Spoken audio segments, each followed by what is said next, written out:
is this published data that you're dealing with? I mean, is this data that has been reviewed, or are you doing this, are you taking, you know, I guess the question is, what are you talking about? Are you talking about published data, and are you saying that these samples that you picked up were hacked, and adding one more random sample is what's blowing you out of the water? So that would be awesome if it was. Unfortunately, all I'm doing is I just got them in a computer. Okay, so you generated, okay. So I'm just generating these from a random number generator.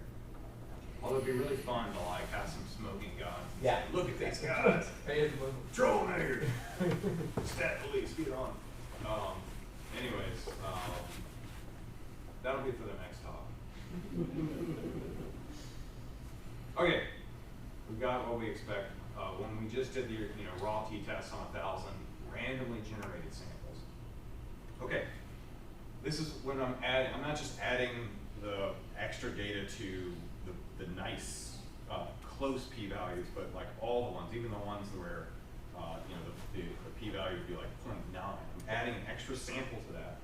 And when I did that, I got 36 additional false positives. So 8.3% of all the p-values now are false positives. And so then I just added to the samples that, or excuse me, to the tests that were still not less than 0.05. I added another sample to it, and now 10% of the total tests are significant.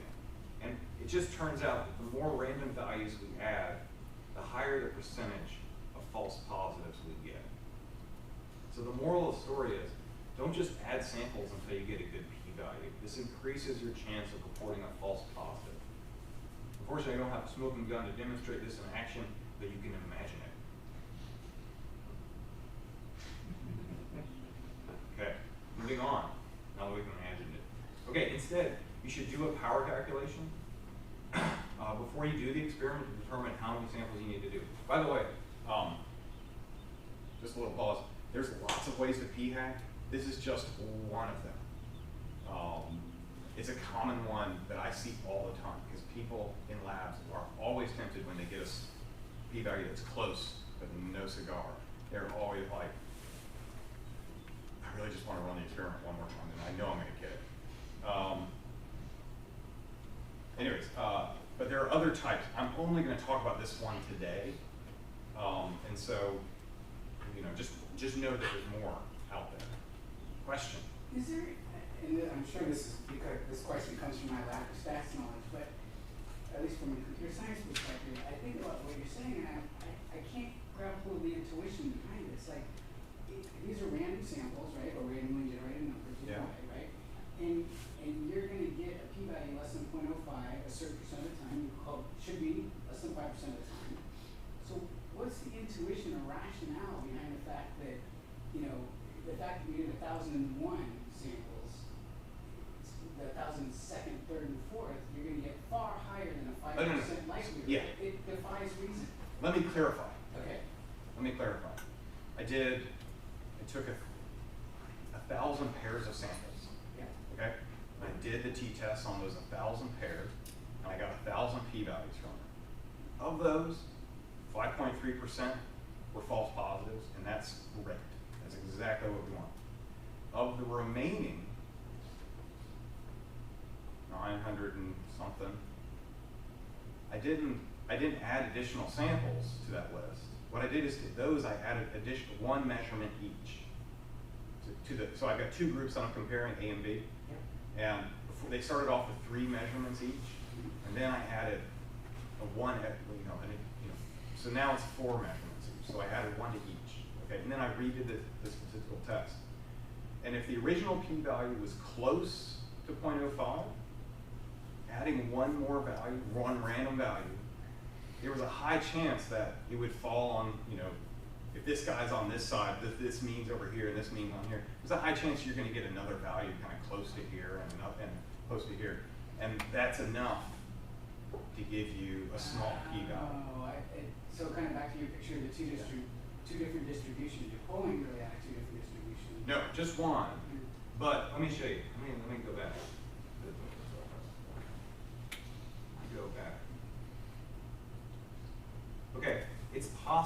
even if you're pulling from a same distribution, it's possible to get a sample like this. And 5% of the time we get something like this, okay? Now, you can get something, now this guy, there's a little bit of overlap here, okay, but not a lot, okay? And so if we add one more measurement here, I mean, there's a chance it'll be over here, and then there'll be lots of overlap, and we'll get a very large p-value. But there's a chance we'll get a p-value, about a 50% chance. We'll get a measurement on this side, which will just consolidate that mean, the confidence we have in that mean even more. And we'll talk about how that consolidation takes place. And that's what's happening when we pick that additional random number, is all of a sudden we don't have much confidence as to what these means are because there's overlap. But once we add another measurement and it just happens to land on this side, we've got a 50% chance it's going to happen. And there's a 50% chance we're going to get a value on this side for this guy. When we have those two things combined, we then get a smaller p-value. And then you're saying a third of the time you end up. Yeah. Basically. Yeah. And feeling great shame. So Okay. that was with samples of like 3. Yeah. So are you saying you see the same, if you had a sample of 100, you see the same trend that would be as extreme possibly? We're going to get to there. That's a great question. Okay. I like it so much, I thought of it too.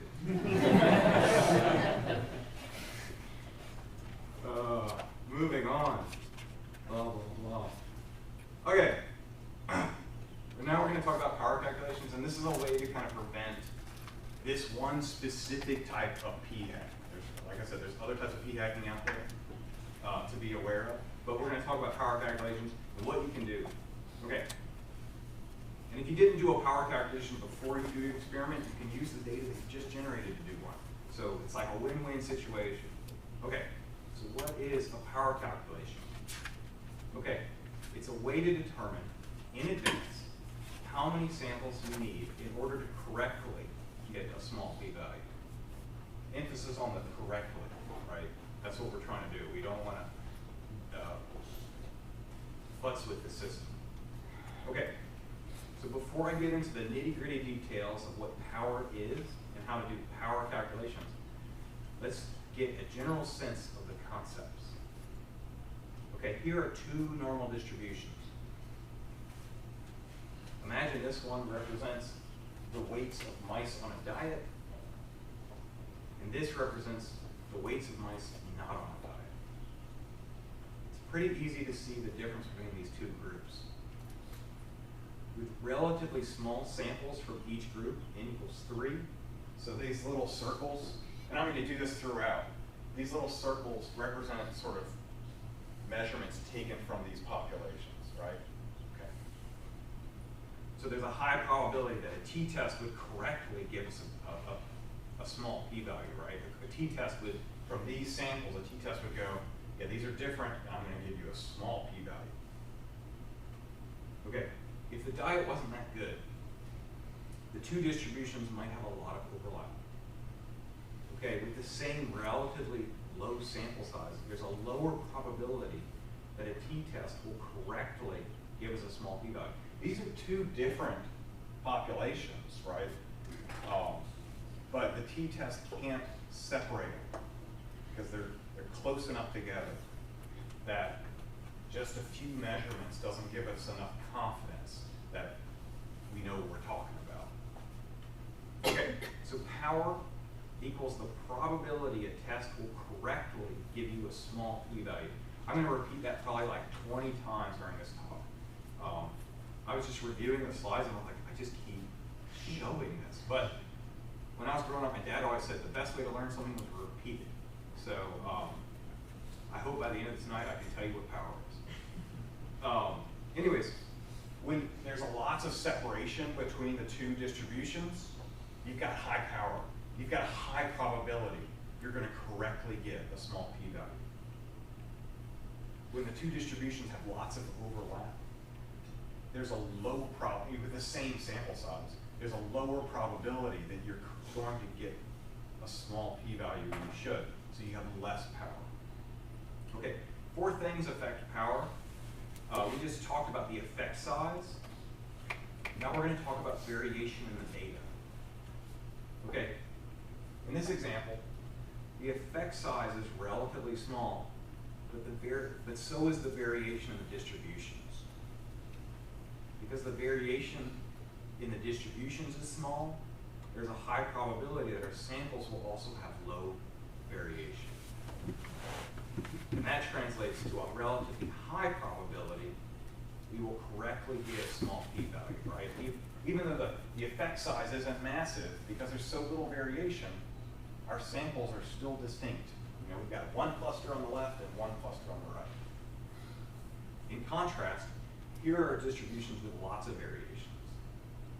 Because the variation in distribution is large, there's a high probability that our samples will also have large variation. And that means there's a relatively low probability we will correctly get a small p-value. Okay, I said I was going to repeat this a lot, so I'm going to do it. Power equals the probability the test will correctly give you a small p-value. In the first example, we've got high power, relatively speaking, because we've got very little variation in the two distributions. There's not, even though there's not a huge difference, there's no overlap between the two. When we have a lot of variations, we have a lot of overlap. That means low power. Okay, so we just talked about variation in the data. Now we're going to talk about how sample size can affect power.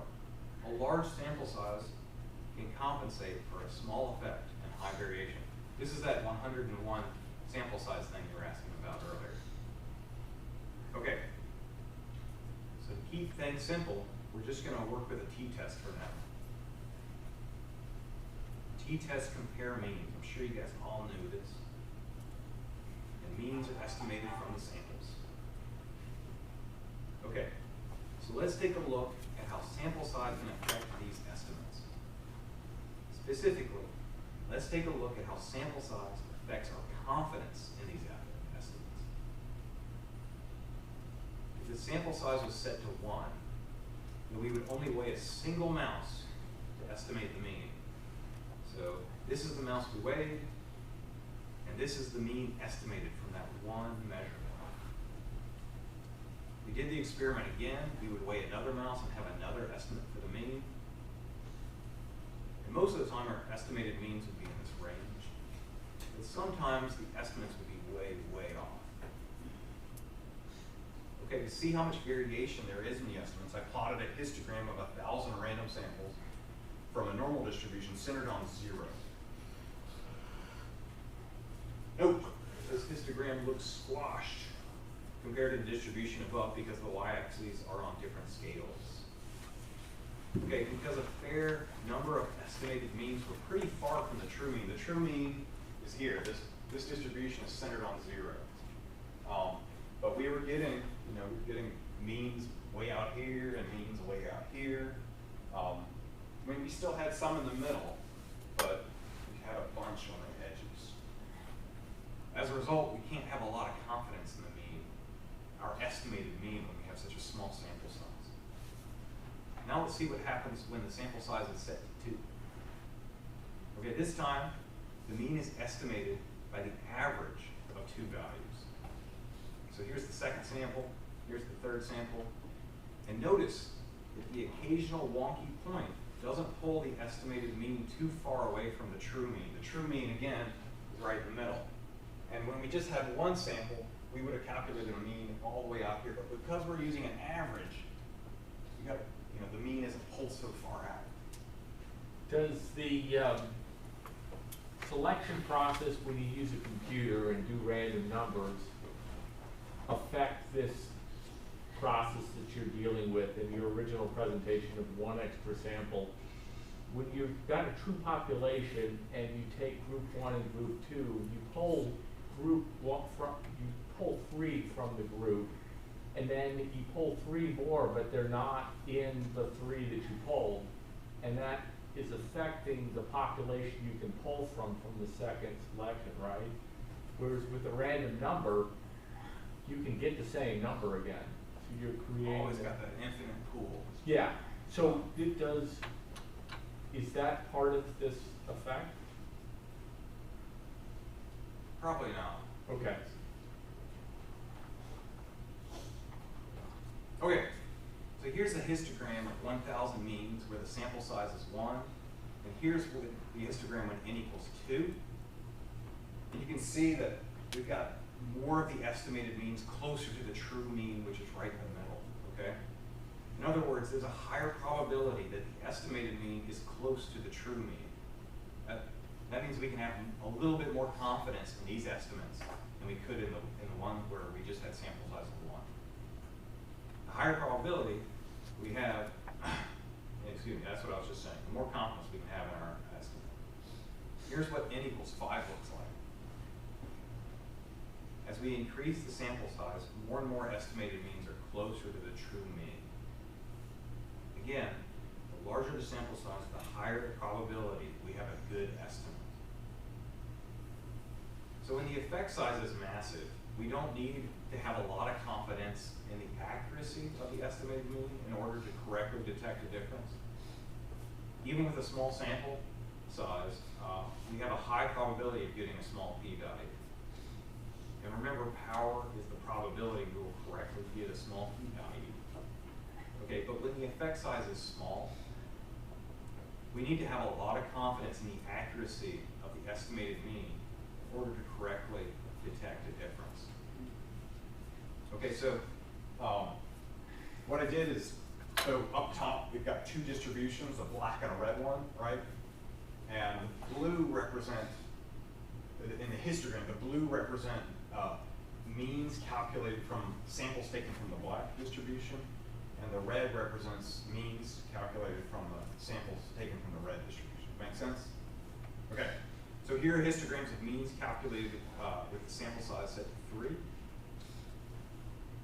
Since there's so much overlap in these histograms, the t-test will probably give you a large p-value and fail to reject that these 2 things are different. Here's n equals 8. There's still a lot of overlap, but we have a greater chance of correctly getting a small p-value. Thus, we have more power when n equals 8 than when n equals 3. Here is n equals 101. With a huge sample size, we have lots of power. A high probability we will correctly get a small p-value. Could you stand just a moment so I can see that diagram? Okay, thank you. Yeah. Thank you. That's many files. Yeah. 3. I'll try to stand a little bit off to the side. Okay. Here's one super important detail. The variation in distributions determines how much power will increase when you increase the sample size. So on the left side, because that distribution doesn't have much variation, the samples will be relatively close to the mean. In other words, it will not take a large sample size to get a reliable estimate of the mean. In contrast, this distribution has lots of variation, and samples can be relatively far from the mean. Thus, it will require a larger sample size to get a reliable estimate. Okay, we're talking about the 4 things that affect power. We've talked about effect size, variation in data, and the sample size. The last thing is the statistical test that you use. Some tests are more powerful than others, like parametric versus non-parametric tests. Those words may or may not mean anything to you. But there's not a lot you can do about that other than all I can say is that you should make sure you're using the best statistical test given the data that you have. You know, if you're unsure, you can always ask someone else what the best test is to use. Okay, now that we know what power is, yes? So in the last section, you talked about how adding, like how you shouldn't add more samples to your overall population that you're sampling from. But then you said if you add more like means to the overall population, like that will allow you to have a lower p-value. So what's Yes. Let me clarify. The purpose of doing a power calculation is to determine in advance what the sample size needs to be to detect a difference. If you don't do that, and you just say, well, I'm just going to grab some random stuff, and I'm going to do my test, and then I'm going to look at that p-value, and I'm going to say, oh, that p-value is pretty small, but it's not small enough, and then I'm going to add more samples until I get a small p-value. If I do it that way, I'm a high risk of reporting a false positive. The alternative is I can do this power calculation, which we're going to talk about in a little bit. And the power calculation will say, well, if you're expecting, you know, the distributions to be this different or have this much variation, then this is the sample size you need to have in order to detect a difference. And we're going to talk a lot more about that in a little bit. So you'll see this will become clearer and clearer the more I talk. Hopefully. When you said in the start of your talk, you said you only had time for taking one more sample due to cost. When you're doing research and you're running statistics on your thing, don't you do a power calculation before you start? So that's what you're supposed to do. Okay. Sorry. I'm a noob, and I don't do vegetables, I don't do statistics every day, so I No, know you what they don't are. have to do a statistics every day. The problem is a lot of these things are not done by statisticians. Yeah. A lot of these things are just done by some guy sitting at a The research rules are bench. for the dumb people. And he's going, well, you know, when I was in college and I took statistics for biology majors, they said I need to do at least 3 replicates. So I did my 3 replicates and my p-value isn't quite small enough. Darn, what am I going to do? So I'm trying to address those people. We're all smart enough. We know we shouldn't do that, right? But we'll talk more about power calculations and how to do them in a little bit. Okay, because now that we know what power is, we can talk about how to use it to determine what sample size we'll need for the experiment. And this is how you're supposed to do it. You're supposed to figure out the sample size first, and then just do that experiment. And then if your p-value is small but not small enough, you go, shucks. And you don't say, well, let me just add a few more samples and see what happens. Yeah, exactly. Well, so could you also say, I need at least this many, after doing the power calculations, Yeah. I need at least this many samples. Yeah. So you could have. You can always do way more, but don't look at the p-value incrementally and then stop. No. But instead of saying, Yeah. if we need 980, Yeah. we just do 980 as opposed to adding another tray to get us to 1,000. No, yeah, you can just do 980. These are rough calculations, but let's just talk about how it works. Okay. To do a power calculation, first you need some preliminary data or preliminary guesses. You could have old data laying around. You could have publicly available data. You could have a good hunch that your experiment might be similar to another one. And get this, even if you don't have data or even a guess, if that's okay, there's still things we can do, so don't freak out. Okay, but for now, let's just assume, to keep it simple, let's just assume we've got some preliminary data. Okay, we can use that preliminary data to estimate means, and we can use it to calculate standard deviations. With the means and standard deviations, we can estimate what the population distributions look like. In this case, the effect size is small. There's a lot of overlap between those two sort of estimated distributions. So we will need a large sample size to get good power. Okay, remember the histograms of means calculated from different sample sizes? The variation in the means, so we just focus on this red one right here. This red histogram has a mean right about here, and it's got a standard deviation around it, right? The variation around that mean is called the standard error, and it's super easily calculated. Standard error equals the standard deviation divided by the square root of the sample size. Okay. We've got the standard deviation from the preliminary data, and we also have the sample size, because when we did the preliminary experiment, we know how many measurements we took, okay? So we can calculate the standard error.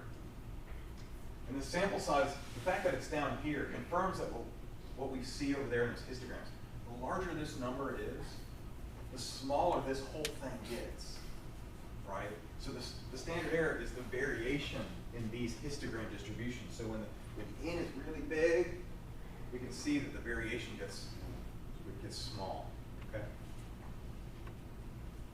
So power calculations boil down to solving for N in the standard error. N has to be large enough so that the probability of correctly getting a small p-value is high. Okay, here's the trick. You're never going to calculate power by hand. And I'll talk about software in a little bit.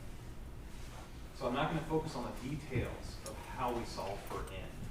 Instead, it's more important to understand the concepts behind the equation for calculating power. And if you understand the concepts, that'll help you when you don't have existing data or a good hunch. If you understand the concepts, you can just sort of like, even without a hunch, you can take a good guess. Okay, so the main concepts for power calculations are, 1, effect size, 2, variation in data, 3, sample size. To do power calculation, you need 2 of these 3 variables. Just ignore the numbers on the left-hand side of the screen. This is what happens when you upgrade your version of PowerPoint. I was in the parking lot trying to correct all these things, and I'm like, forget it. It even changed the color of the arrows for some reason. Okay, so if you have preliminary data, it's super easy to estimate the effect size and the variation just from your preliminary data. And then from that, you can then calculate the sample size. But if you do not have preliminary data, you can start by assuming you will do 3 replicates. And then you can assume you're looking for 2-fold differences. And those are pretty big differences. But you can just assume that. And then you can see how much variation will still give you good power. Like you can just play with the numbers and then have it plot the graphs, and you go and decide if that's a realistic looking estimate of the variation in the data.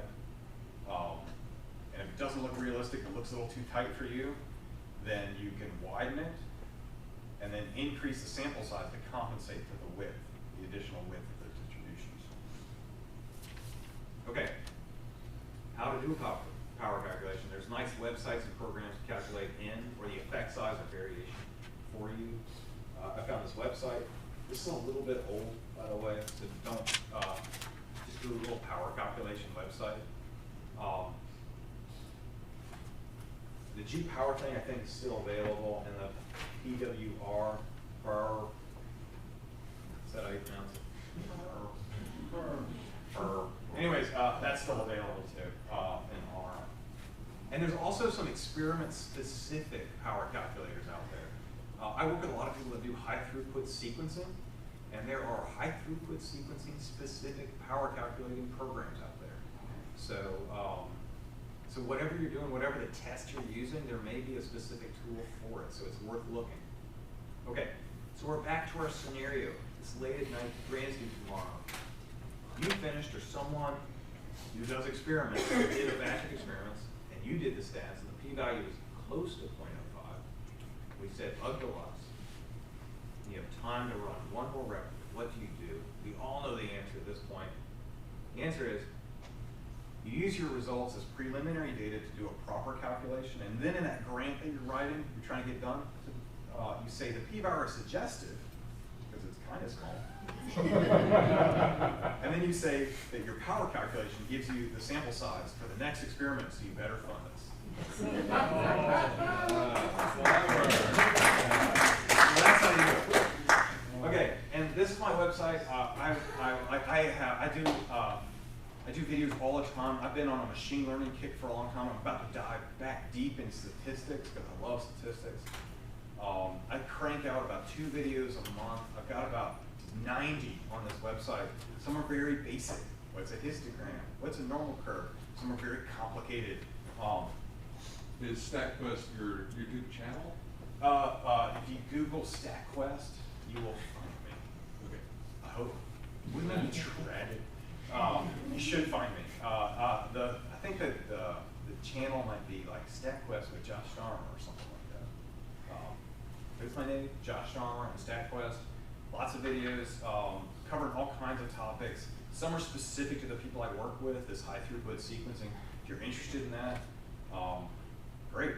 If you're not, there's lots of other videos, linear models, logistic regression, principal component analysis, multi-dimensional scaling, all that stuff.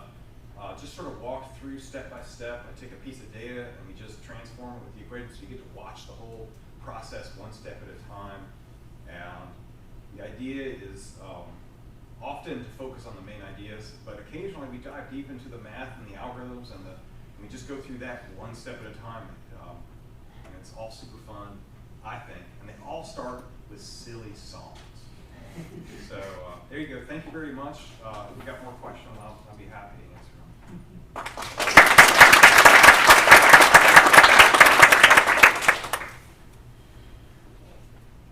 Yes. So how might this apply for like percentage distributions? So current example, like last week we found out that for the Hilder investigation, they looked at 40 emails to see if they contain classified data, right? Which seems like crap because 40 emails is like a margin of error of like 15%. So how would you use something like this to say, well, how many emails do we really need to look at in order to determine fairly? So can you use something like that, or does this only work for like memes? It's a good question. Yeah, so I think it's a good, that's a good question. I think the question is I guess with the email thing, you gotta ask yourself how many, you're gonna say, well, we could look at all of them and we could say there's zero, or we could say we're allowing a certain amount of error. We're allowing a certain amount of classified information. We're gonna be okay with that. And as soon as you say that, that's when you can start taking small sample sizes. Okay. And they must have just made some decision saying, we're willing to say that if we look at 40 emails and we don't see any classified information, then the risk is low enough. It's a similar procedure though, is to do calculations, and who knows, maybe there's a specialized R program for classified information email sample sizes.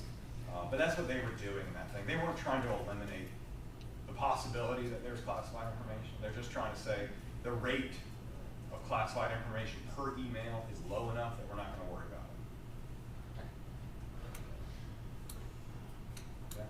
So it seems like, you have this role that's almost like you were a foot soldier in the battle against the replication crisis that's going on in academia. Yes. So I'm just curious, do you think of yourself that way? And if you were going to apply this perspective to more of a policy-making decision or to an institutional, so what should scientists be doing or institutions be doing to make sure that we don't have events like that? Yeah, in the lab? that's exactly right. Yeah. I'll be honest. When I first started working in this lab, I was a real dogmatic statistician, and I wouldn't let them do anything without a power calculation beforehand. But to be honest, it's really not practical. They were really all trained to do 3 and 3 of comparisons, and it's really hard to make them not do that. Okay, so my solution to that problem, which I think is very pragmatic, is I let them do that. But just like in this, the way we concluded here, is if they don't get the p-value they wanted, right? They don't just start adding more replicates. They then do a proper power calculation. They say, oh, this is preliminary data. And then we're going to figure out what a real experiment would be. This is our little pretend. And then we're going to do it for real. So that's been my attitude, because I just can't gum up the works from the get-go and make them do it all the time. So. There's this article that I was Googling while you were talking that said 80% is what they look at for the pi value, which is this power. That's right. As it is like a good value, like the 0.05 for p. Is there a meta-analysis of, retraction? I look at Retraction Watch, and you see things published material being retracted all the time because of bad science and stuff. is there a meta-analysis on the pi values of experiments to see how many people have Yeah. short-sheeted the? Yeah, so what he's talking about is when you do a power analysis, you can, remember the power is the probability that we're going to correctly get a small p-value. So we can assign that probability to something in advance. We can say we want an 80% chance we're going to correctly get a small p-value. And that's sort of the default setting on all these programs. Boot up, and it says you want to power 80% of, that's the probability you're going to correctly reject. So he's asking, what did these people who have all these bogus journal articles that are getting retracted all the time? And I'll tell you what it was. They didn't do their power analysis to begin with. It really is rampant. It's really rampant. And I bet you most of them are just people that are just doing experiments and getting p-values. Or the other thing, there's a very common p-hacking thing. And this was big in the news. Some guy at, I'm blanking where he was. He was a dietitian, and he did all these studies. And so what he was doing, and this is a completely different subject from what I've been talking about. It is p-hacking. He did a big experiment where they measured a bunch of stuff, okay, on a lot of people. But the experiment was designed to test one of those things. They did the power calculation and everything, right? And it didn't come back small p-value. And he said, well, rather than throw out the data, I'm going to look at this data and squint at it funny until I find some combination of something that gives me a small p-value. And then they just kept doing that. They kept publishing off the same data set that was never generated for these future experiments. The future experiments consisted of looking at the data until they could find some combination of variables that gave them a small p-value, and then they'd say, oh, we've got this finding. A diet rich in this thing helps you live 10 years longer or something like that. But it was all garbage. Because when you have already done the experiment and you're just looking for ways to make it work, there's a billion ways to make it work. A billion. You can say, well, we're going to combine this 1/2 of this variable with 3/4 of this other variable, right? And we're just going to keep mixing and matching until we find the right combination to give us a small p-value. Well, by doing that procedure, you're guaranteeing that some of the stuff you're going to find, some of it may be real, but a lot of it's going to be false positives. And that's what these people were reporting. It's another way of doing p-hacking. Can you talk about the inability of experiments not to control for, I forget about the term that you use for this effect affecting this mean that you're trying to study. But in diet especially, taking anecdotal data, you have a dieter's survey of what they ate instead of controlling their meals or whatever. And that's completely different studies, like you were talking about the type of test, right? Yeah. But that has to affect the power of the test as well, right? The mitigating. Weakens it. Yeah. It weakens it dramatically. That's a lot. It basically takes that distribution and spreads it out because it becomes very unreliable in the data you're getting. May I ask, is this what you discussed earlier today with those attorneys? As far as No, specific. I really just had to teach them what a p-value was. I spent an hour on p-values. Yeah. Did you talk about where the electron cloud was putting the electron? No, it was. Specifically in the context of a clinical trial. A lot of pharmaceuticals like to sue each other, and so these judges presiding. These are federal court cases, and these judges preside over this stuff, and it's not their responsibility to make.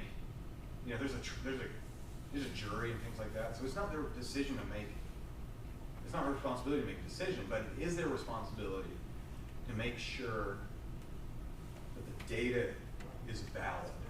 And they can throw out data. And so I was teaching them how, I wanted to teach them what a small p-value is, what it actually means, what does it mean about certain, you know, we just talked about all the implications of the p-value. We beat that thing into the ground, and I really hope that by the end of that hour they understood it. But I think I need another go with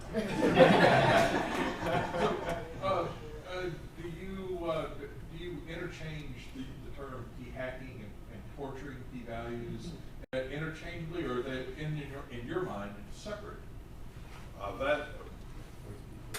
That sounds fun. No, I would. I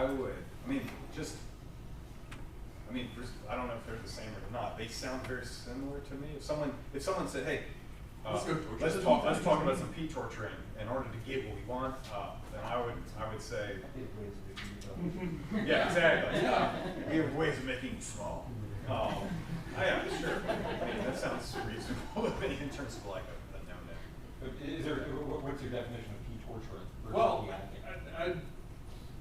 it sounded very similar, but people have put such an emphasis on p-values that they're willing to torture their data in order to get the p-values that are publishable to them or to their institution or to what grant. I think it's the difference between first person, third person, and such as that they are torturing, but I'm just doing a p-hat. Yeah. Right. There's white hats and black hats. Exactly. I want to interject. I've got one soapbox thing, by the way, this is something I did tell the judges. So you get a sneak peek of what I talked to the judges about. P-values are not effect size, and you should never confuse the two. Like just because it's small, that p-value, just because it's so small, doesn't mean there's actually much of a difference. And that difference could be biologically irrelevant. So when I report a p-value, I always insist that I also report the effect size. There has to be some measure of how big a difference it is I'm talking about. So that's just words of advice from a grumpy old statistician standing in front of you. Do yourself a favor, but always think about the effect size when you're thinking about p-values. So, and these are all federal judges? Yeah. Okay. So on the state, on the state level, you're good to go. You can fool them. I can put you in front of state judges for doing the same thing. Well, if they want to learn. So did you talk to the judges? I've seen like Corbett reports and et cetera talking about forensics and the fact that FBI got the fingerprints passed and DNA analysis and all these things are affected by population sizes, and that basically there's no legitimacy to all of the forensic evidence that they consider legitimate, statistically is illegitimate according to the experts. Have you seen that? Do you know about that? I don't know anything about that. I do know. So you should see I can send you the video from Corbett when he talks about forensics and stuff. It's really cool. Yeah. Basically, they went in and proved like the fingerprint database and stuff like that. All these points of match and what have you are good until you argue at what population size are you dealing with the possibility that this, I forget what the D10, the ID and the fingerprint is called, but that matchup matches up to a great deal of the population. And then, so you are, if you have two candidates for the crime, that would be one thing. But if you have a general population and the person with the match, that's completely different. Sure. Yeah. I see what you're saying. I have that outline. One more question. Yeah. Do the power calculators, are they making normality assumptions, equal variances? What happens if you don't have those scenarios? So it really depends on the test you're using, right? So a lot of the power calculators, the first thing they do is say what test you're using. Because each test has its different assumptions. And I think some of them even So have you have to come to the power calculator and know. know what test you're Are using. you talking about which test among the power calculations, or like I'm going to do a t-test? T-test, Mann-Whitney U-test, that kind of stuff. You have to know what test you're going to use. And a lot of power calculators, once given that, will build in the necessary assumptions, or no assumptions at all if you're using the Mann-Whitney, right? If you're using something non-parametric, you have lower power, but you'll be doing it correctly. So yeah, most of those programs have options to select a test. All right, well, let's give Dr. Starmer a